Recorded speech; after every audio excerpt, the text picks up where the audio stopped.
David Johnson. Thank you very much, Madam Deputy Speaker. Can I join colleagues in paying tribute to this being called the Sir David Amess Summer Adjournment Debate? It's a fitting tribute to him, and it's a fitting reminder to us that however good or entertaining we think our speeches are this afternoon, none of them will be as good as the one that he would have given if he was with us this afternoon. The first thing I want to talk about is a man called Merv. Now, Merv is an 86-year-old man in my constituency who lost his wife after 56 years of marriage in 2014, meaning he was on his own. And thanks to a fantastic local organisation called the Didcot Good Neighbour Scheme, run by a fabulous woman called Sandy Sparrowhawk, I've been matched with him to go around and see him every week, which I've been doing since last September.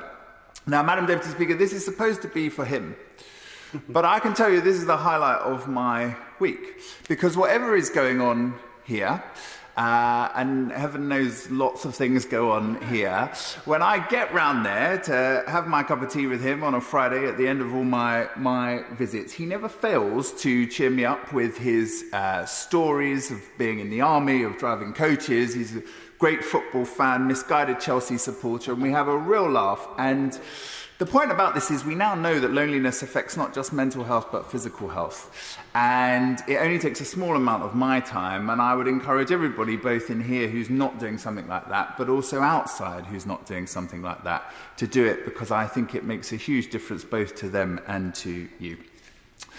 I passed no opportunity up between my maiden speech and now to raise the infrastructure issues in my constituency. We still need Grove Station reopened. We still need the A34 and A420 improved. We still need more GP surgeries, because the two districts I cover are in the top 10 for house building relative to their size in the country, and we have not had any new GP surgeries. And I hope what we can do through the Levelling Up and Regeneration Bill is get to a position where we start to put this infrastructure in first, rather than promising it after the houses have all been built, because it never arrives. The other thing I hope we might do in that bill, as it moves through this place, is require new houses to be built to the latest environmental standard that government sets, rather than the one that exists when planning permission is granted, which is often 5 or 6 years earlier, and then we are therefore building thousands of houses that we know will need to be retrofitted.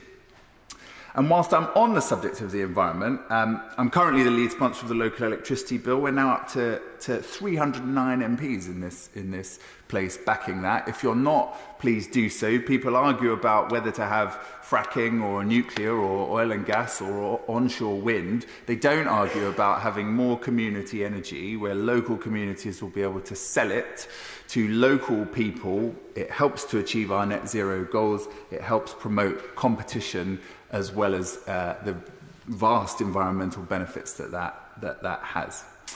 And finally, I just think there are two issues. You know, we will understandably focus on economy, cost of living in Ukraine when we come back, but there are two issues I hope we will also put some focus on. One is reform of public services, because we are all getting too many complaints about visas and driving licenses and passports and planning applications. And it's not just that it takes too long to get a response, it's also that the response people get is not human enough.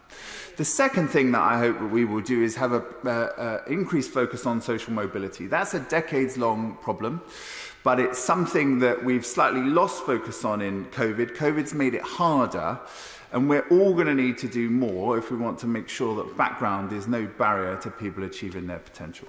Yeah.